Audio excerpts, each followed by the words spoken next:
когда правое заднее колесо наезжает на какое-либо препятствие, никакая обратная сила на другое колесо не исходит, потому что подвеска является независимой. Сначала теория. В автоквантуме юные инженеры не просто заучивают название, а разбираются, как устроен механизм, который можно назвать сердцем любого автомобиля– коробка передач. Для чего она нужна и как преобразует скорость и мощность. Эти знания ребята сразу же применяют на практике. В механической коробке передач нужно переключать передачи самостоятельно, а в автоматической просто включил драйв, и они сами переключаются.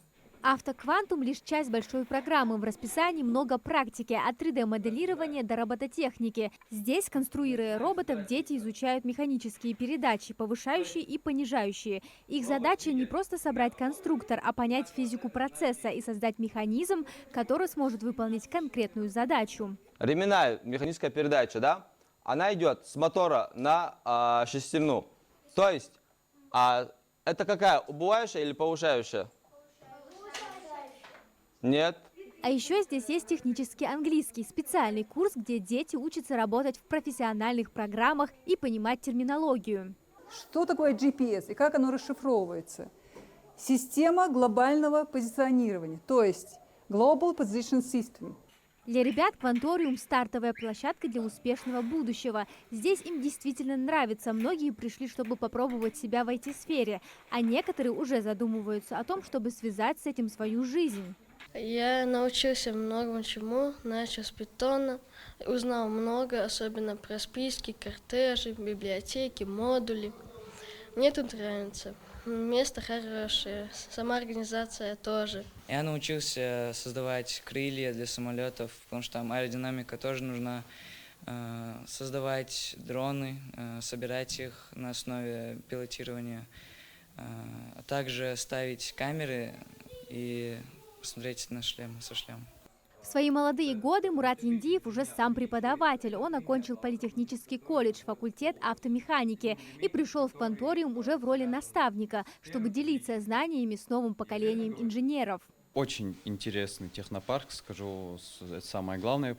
Здесь дети изучают довольно разнообразные направления. То есть не только автоквантум здесь, также есть аэро, IT-квантум, робоквантум и так далее. Дети не тратят здесь лишнее время, то есть они могут направить свое время вместо того, чтобы смотреть различные тиктоки и так далее. Они могут развиваться, развивать свою моторику, мышление и так далее. И самое главное, свое критическое мышление.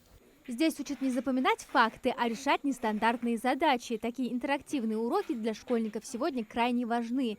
Мир стремительно меняется, появляются новые профессии, и подобные проекты помогают детям узнать о них побольше. Наши дети часто участвуют в различных конкурсах, как республиканского масштаба, так по СКФО, ну и в том числе и по России.